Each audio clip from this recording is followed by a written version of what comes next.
Hey, what's up everybody? My name is Josh Pizarro, born and raised in New York City. My story is different from most. After 10 years working in the post office, I realized I wasn't happy, so I decided to quit and go after my dream of becoming a real estate entrepreneur. While on my journey, I have encountered many struggles that have taught me the resilience needed in business. This is my story. Now I bring you stories from other entrepreneurs and their hustle to success. This is the JTB Podcast.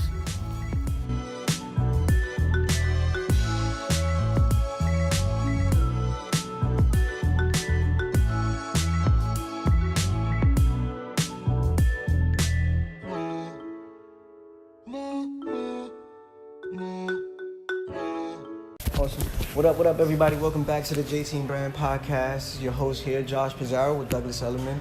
And I'm here with a special guest, somebody that I actually been meaning to talk to on the podcast, Lilah Mejia. Lilah and I, we have a little history, I guess, in the backdrop. We live in the same building, yes, obviously. But, you know, I heard of you through public advocacy, and you know you're very forefront when it comes to Puerto Rico relief efforts, and you know I definitely want to get your story out here, and we could definitely chop it up about Puerto Rico because me and you have some strong feelings about these things that's going on. Yeah, let's do it. So go ahead, you can introduce yourself to the audience and say what's up. Sure. My name is Lilah Mejia, born and raised on the Lower East Side, single mom of 6 kids. Very heavily involved in community education and, of course, as a Boricua, what's going on in Puerto Rico. Absolutely, man. And like I said, on the backdrops, we've been talking a lot in regards to what's going on in Puerto Rico. And, you know, you're leading the forefront of that. So a little bit about your position at NYDIS, because this kind of gives me and the audience as well a reason why, like, you're so boisterous and behind, you know, helping the community. Sure. So roughly about 2 years ago, after Hurricane Maria hit, an agency called New York Disaster Interface Services, for short NYDIS, reached out to me and said that the city was opening up a service center. Usually in an event where there is disasters, cities open up a kind of space for families to come and get services, like, you know, after fires, the American Red Cross. Yeah. So the city knew that a lot of Boricuas were coming from the island, and they wanted to open it up. Originally, when I was hired for NYDIS, it was just going to be short term. I was coordinator of evacuee services. So we thought. Yeah, so we thought. 2 years later, I was still there. Right now, though, so I was there doing services for families. We've seen over 3,000 families come through that center, and then the city decided to close it. My agency, however, decided to remain open and continue providing services. We've been blessed that we were granted $2.4 million from the governor's office, Governor Cuomo, because he saw that our mayor didn't do anything. And so he stepped up and was like, we need to do something for our Boricuas. So does that deserve a hand clap? Yes, it does. Yeah, it does. Yeah, it does. It's a little bit of relief. I'll take it. It's a step in the right direction. Exactly. So right now, I am the supervisor of disaster case management. It's like case management, but we just attach disaster case management because it's not long term. There's no time frame on it. So my title now is manager of evacuee services. So that means just being at the forefront of advocacy, things that are going on with Puerto Rico, how it affects our people, and providing assistance for our families who have not gotten much assistance from a city that says, we welcome you, come here, we want to help, and they haven't been helped. And then very heavily populated with Puerto Ricans in the city, you know, like, so it does feel like home away from home in a sense, and to be treated other than that, especially, you know, 2 years later, here we are. And I'm very hands-on when it comes to like understanding what's going on over there because of my dad and you know him having what he's doing over there in regards to schooling and whatnot. So I have like a lot of strong feelings when it comes to government relief efforts. You know, now I'm learning about this new COFINA. So I definitely want you to speak a little bit about that in regards to what's happening in Puerto Rico and to the audience that isn't really educated on what's going on over there. Because I find myself getting lost in what the hell is going on in government politics and this nonsense, you know? So I think that, you know, one thing I can say about Puerto Ricans is we're very proud. We're a proud community. We're a proud race. But when you ask someone, tell me something about Puerto Rico, they can't tell you the history, right? Yeah, you know, and an example of that is the color of our flag. Everyone thinks it's the dark blue, and it's really the light blue. Yeah. You know, but it's just the things original that color. The original color. Okay, exactly. Let's talk about that. So, a couple years ago, we heard some nonsense about a debt going on for Puerto Rico, and people had mixed feelings. Yeah. We didn't know about it. So we kind of just put it to the side because the news the news wants you to believe. Be riled up. Exactly. I think after Hurricane Maria, it opens a can of worms for people to really see what was going on in the island. And we heard about the Jones Act, something that people were like, what? We were just happy because to us, at least for me as a 36-year-old Puerto Rican man, I grew up in New York City, but for me the Jones Act just meant, hey, we're a commonwealth. It just means that I can fly back and forth here with no problems, and compared to like Dominican Republic, Cuba, and all the other Hispanic Spanish countries. So that's how I saw it. Yeah, I'm still learning about the Jones Act, but what I know of it, the gist of it was implemented in 100 years ago. Yeah, 100 years ago. Let's say that way. And basically, what it says is that if anyone is coming through ship to our island, it has to be an American ship. Yep. An American-built ship with American flag, and 75% of the people on that ship have to be American. Yes. So that kind of takes away a lot. So if someone is coming in from China, they have to go to Jacksonville, Florida, port there, take off all the shit, and then go on an American vessel and go to our island. Exactly. At a crazy sales tax. Exactly. That's the part that we want to be heard, because that's the part where people don't really realize Puerto Ricans have been paying 20% more for their goods than anywhere else. Mm-hmm. And we're a commonwealth. Exactly. Like, I don't know if they believe that there's gold on the island, but I don't know the island logistics. I can't tell you the island economics, but I can tell you that not many people or not many Puerto Ricans can afford extra 20% on anything, let alone every single good that comes in through America. Exactly. And I think a lot of people don't know is that Puerto Ricans, we are a commonwealth. Yes. We don't get to vote for a president. Agreed. However, we bring in so much money to American mainland, right, in the billions because of the Jones Act. And so many people, with this recovery, Puerto Ricans have paid triple in taxes. Agreed. And the relief that they're getting from this American government has been a total disrespect. It's a slap in the face. Oh, of course. Especially as a Hispanic, as a Puerto Rican man on the island, and witnessing, like I said, my dad being on the island, and me having to call, religiously and try to get in contact with him during that time that we couldn't really contact our family members. It was insane for me, like, to feel that way. And like not only feel that way, but to not have contact, and then to view the relief efforts as like a slap in the face is like, it almost forced me to learn more about what's going on in Puerto Rico. Okay, because I would be honest. Which is amazing. No, absolutely, and especially if somebody like myself, I'm very inquisitive. I want to learn more and more and more and more. And as I dug up a little bit more and finding out about the Jones Act and like you said, you mentioned on it. We have such a buying power here in America, in New York City, that for me, outside of advocacy, because I'm not really a forefront guy like yourself, but I push for education on ownership.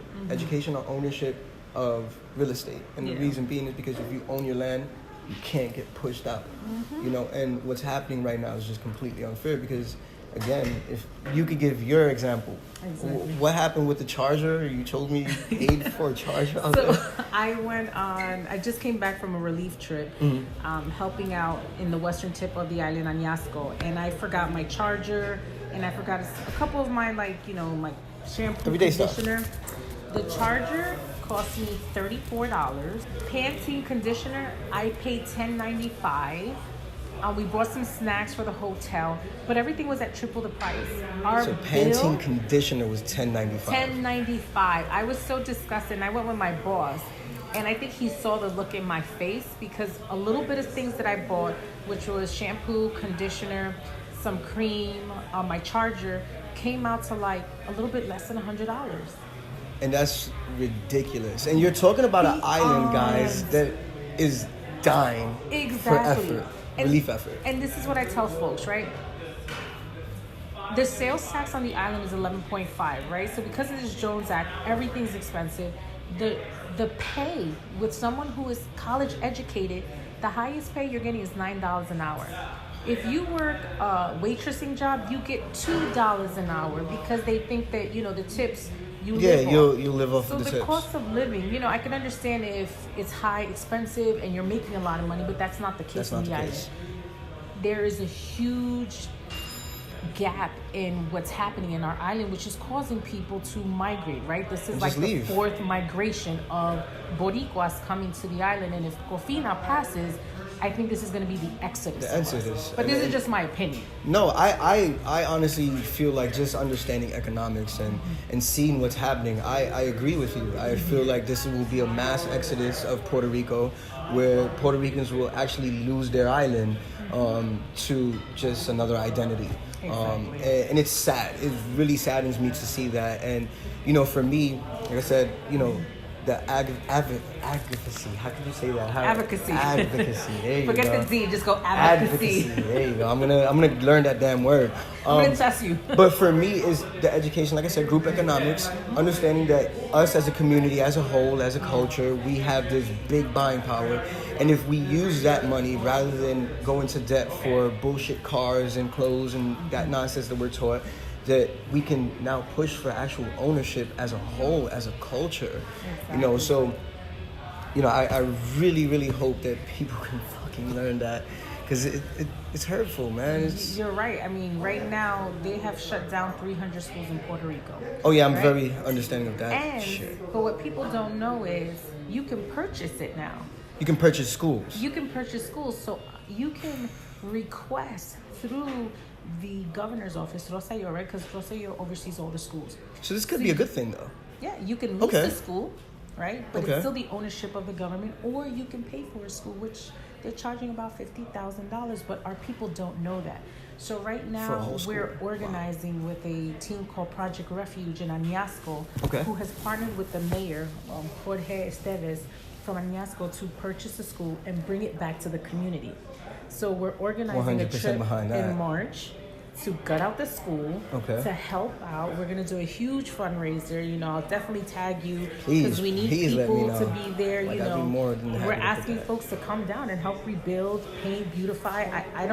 I can't build a house, but I can clean up. And you can be a part of it. Exactly. You know, I mean, at the end of the day, it takes a village. It takes a village. Exactly. And I love the fact that you even mentioned that, because, again, I didn't even know that. There you go. That's insane to me. But, yeah, I'm totally behind that. I'm totally behind groups getting together and just buying back the land, buying back your island, and fighting again. And also educating yourself in regards to what's going on in politics in Puerto Rico. Because, like I said, if it wasn't for my dad, I would have not been so hands-on. I would have just still been the typical New York Puerto Rican kid and just kind of been like, all right, I can fly to the island and visit family whenever I want. But that's a lot of folks, right? A lot of people think, you know, I was really offended when the Jimmy Fallon show, I think that's his name, was like, Puerto Rico's open for business. What does that mean? That's sick. Like, when did we close down?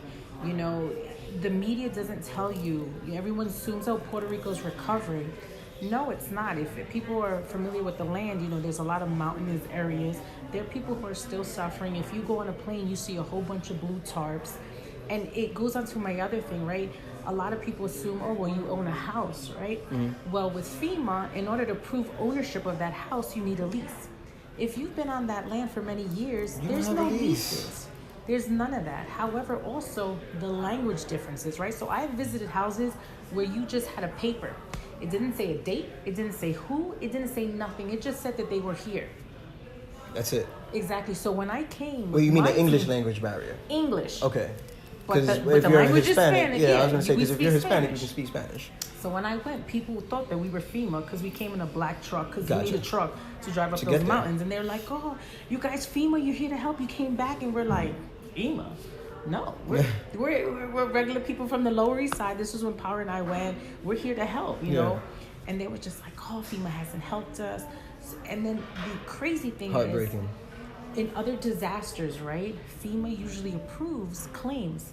This is the first disaster where FEMA has denied up to 70% of people's claims, which is beyond absurd. Like, I don't think people understand that. It's almost like they're stealing the land from right under us. It's like if whoever decides to stay, whoever decides to stay, you're gonna pay X amount of dollars, and if you can't afford to stay here, you gotta go. And that's how it feels. Exactly. And that's how it's felt even in the media with Trump's fucking nonsense of throwing, tissue paper towels into a crowd of like people that really need help. It's sickening. It's definitely sickening, but it's good to see the amount of people that are actually fighting against it as well, because a lot of people are awakening to the nonsense that's going on. I'm just awakening to this Kofina mess. Yeah, let's speak about Kofina. Yeah, let's talk about that now. And I'm still learning about Kofina, right? Okay. So there is a $70 billion debt on the island. Let's put this illegal debt. I'm going to add the illegal. Continue putting illegal debt, because I hate to just make it sound like the island went into debt on purpose. Yeah. Like this is illegal debt. It is an illegal debt that has come from, higher we're a import colony. Taxes. Yeah, we're a colony, and we have been, I don't know if we could curse, but I feel like Puerto Rico is America's bitch, right? They pimp us. Yeah, absolutely. We're in a horrible DV relationship with America. Yeah. And so because of this, there's an illegal debt of $70 billion. And so bondholders are like, hey, we want our money. Exactly. So the Kofina is a plan that was brought on by Promesa to state, hey, in 40 years, we're going to maybe do a tax of 20% and above, so we can start paying. But what we're going to do is we're going to take the sales tax and pay the bondholders and take a little bit of that money to help with the recovery of this island. This is how they're dividing it. Principal and interest. Exactly. So 15% of the sales tax will go to the bondholders and 5% will go to the people on the land. Yeah. Which would mean that they need their money pensions, first. Colleges, everything. Fucking ridiculous. And this is this is the fight. And what kills us is that Rosselló, who's the governor of Puerto Rico, they're buying into this. They voted again, co-signing on this, saying, yes, this is a step in the right direction. This is what our island needs. No, it just means that you have money in your pocket on the back end of things. Exactly, right? What are you getting, Rosselló? Yeah. That's a different conversation. So then we're dealing with that. And so there was 2 trials in Puerto Rico, and a lot of people were organizing on the island. Unfortunately, nobody came to the hearings because I was there both days. On the island? I was here in New York. They streamed it live. No, but it was the hearing was on the island. Yeah, the hearing was in San Juan, Puerto Rico. Which you already have a mass of people who can't even get places, let alone you're going to have a hearing on an island that's already halfway deserted. Exactly. So, okay, continue to hear this bullshit. However, though, you had people organized there. And here in the city, we did a social media blast, but if you don't really sit down and talk to someone about what Kofina is, it's really hard to read and understand it. It's a complex issue, right? The way I view it is a tax on top of a tax. If you put me in debt with a tax, how can I pay the second tax? Exactly. With the first tax putting me in debt. To me, it just it doesn't take rocket science to understand it. It's not gonna fucking work, guys. You're gonna put us into even more debt, turn us into a third world country, and just have a mass exodus of Puerto Ricans off the island. Exactly. However, though, during these trials, all you heard were the lawyers on behalf of the bondholders. Then there was a public sector comment where people could speak. And of course, it was people on the island saying what this would do for us, how this would hurt us, how this would impact us. The great thing is that the Judge Swain, acknowledged, because there's a petition going on, change.org, where there was at the time 35,000 signatures. She acknowledged in the case, I have seen the petition, I have gotten all the emails, the phone calls of people against this. Because sometimes people don't think, oh, my voice will be heard. She acknowledged it during the trial, that we were like, holy shit, she got her thing. So that was exciting. That was hope, because a lot of the bondholders were saying, well, Puerto Rico agrees with this agreement because the government does. But no, not the people.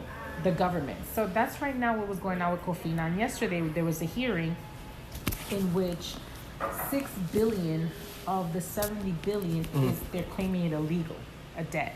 And so now it starts there. Yeah, it starts there. What's a couple billion between billions, right? That's how it feels. I don't understand how $6 billion and not $70 billion. Yeah, how do you account between what and what? Exactly. What's a real debt and what's an illegal debt? I mean, how about just charging us the tax that you charged Americans for? Exactly. They're saying that this was from 2012 to 2014, that it was accrued $6 billion. Accrued $6... Oh, man, this is insane. Just hearing this is insane. I'm not a rocket scientist, but I feel you. So right now the bondholders are upset because they feel like the judge told them in such a short notice that they don't have enough time to say we don't agree with this. And when I experienced at the trials, it was the senior bondholders and the junior bondholders arguing about who's gonna get their money first. Fucking bondholders, guys. It was forget disgusting. people, forget humanity, forget an island that needs relief. So we're talking about bondholders. So we're talking about folks like our hedge funds. We're talking about universities like Yale. Yep. Talk about and these brand new colleges that are benefiting from these which you fuckers are going out of business as well because nobody's paying your loan debt. But we understand you're going to have to get your loan debt from somewhere. Exactly. So that's what's happening with Cofina. And we're just at the point where we're trying to, the next court date is going to be March 13th. Okay. At 500 Pearl Street. You know, we're asking people to come down, continue signing, and just be involved. Fighting the fight. Yeah, because there's so much going on. Educating yourself as well. Exactly. Like you said, if you want to learn how to purchase, how do you do that, right? They can come to you and they can ask, hey, Joshua, just I want to buy. Just understanding how it works and understanding the economics of ownership. I think everybody should 100% take hold of that. You know, we have places like YouTube, we have places like Google that you have full access to this information. You don't need me. I'm just an advocate for it, you know, like I'm just pushing everyone to understand, like, look, ownership is key. You have these economic, systems put in place outside of fighting, just through marches and petitions. You also have to educate yourself in ownership and how economics works through ownership. Real estate ownership, land ownership. Like you said, they're even selling. Sometimes folks need to see people that look like us. To move that lead. And we need to break the cycle. We were just talking about that in the backdrop. Exactly. Being a New York City kid, I was taught to rent my whole life. I was almost taught to be scared of a house ownership because you're scared of repairs, you're scared of foundation, you're scared of roof leaks, everything that comes along with responsibility. In other words, I was scared of a responsibility. And we as parents, especially, I have 2 children, you have, 6, and we have to break that cycle for them and them understanding that ownership is the only way of freedom, like true freedom. And not only that, but you also have control of the economics that's going on. So you don't have to be an immoral, owner. You can actually be someone who is moral and is okay with making, hey, you know what, I get it, free market rent charges $2,000, but I'm willing to charge $1,500 because I'm willing to just take home $200, and this person looks like me and they may need a little help. And that's how you turn ownership into something that's ethical and not something that's immoral, and then you're just looking for the capital gain on it. So breaking that cycle, I believe, is 100% key. Don't only look at ownership in New York City. Look at ownership on the island. You don't have to be Puerto Rican to buy right now. Exactly. With so and much do the right repossessed thing. houses. Now is the time to purchase, and even if you want to do it in a group. Group economics. If you're a Puerto Rican, if you're an investor, if you're a kind-hearted person, if you want to be a part of the relief efforts, there's ways of investing in the island not through the government. And I get it that there's a fear of what's going on and what's going to happen next, but it's the same thing. It's the same fear that happened in New York City in the 70s. There was a fear that the city was going to go into, Detroit. And look what happened. The one person, or I'm not going to say the one person, but the people that actually invested in New York City, look how they came out. They came out just fine. You need to look at these opportunities not as only a capital gain opportunity, but also as a relief effort opportunity. So even talking about the relief efforts out there, there's other ways of, being an owner and being a hands-on, part of it without, giving the... You shouldn't wait till a disaster, but that's usually that's what it takes. Is the norm now, right? If you look at Katrina, you have developers that come in and purchase the island and remake it, and that's what's going on with Puerto Rico. Whether people want to believe it or whether not, you want to believe it or not, these folks are coming in and they're trying to make it this paradise island at the expense of us. So if that's calling, whatever it is that folks have to do to regain. It's also about education, though. Educating folks, and I think that the biggest thing that our people need to learn how to tackle is Jones Act. If we come together to try to force Congress to pass a bill that John McCain pushed into Congress, that's still sitting there saying, let's eliminate the Jones Act, that nobody has tried to force out and be like, let's make this an actual thing. We're still going to be in the same situation. I agree, man. And like you said, it's education. And fighting it. Fighting against it through education, through ownership.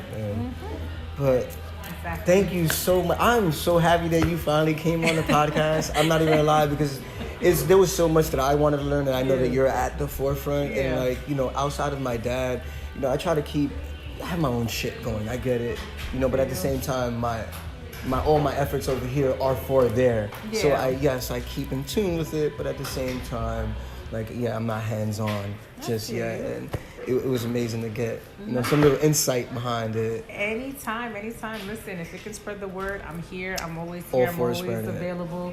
People want to volunteer. If they don't know how to volunteer, let them know where they can volunteer, where they can, you know, help with efforts. Sure. If you want to know more information, my Facebook is Lilah Mejia. My Instagram is Motherly Earth 6. You know, you could hit up this gentleman. We live in the same building. You know, there's so many opportunities, and we need help. We need, you know, you don't have to be at the forefront, but we do need our people to come out, the diaspora, and help our island. And it doesn't even have to be our island, because there's so much going on, whether it's community or whatever you want to do. There's ways of volunteering. Agreed, man. So once again, guys, thank you so much for listening to the JTB Brand Podcast. I really hope that this brought you a lot of value. And if you want to be a part of the relief efforts, you know, please feel free to, you know, hit me up, hit Lilah up. You got the information. We'll make sure we put it on the screen. And as always, appreciate your attention, and share, like, comment, and rate on iTunes. We could definitely use a couple of rates. Thank you, guys. Love you guys for listening. Take care.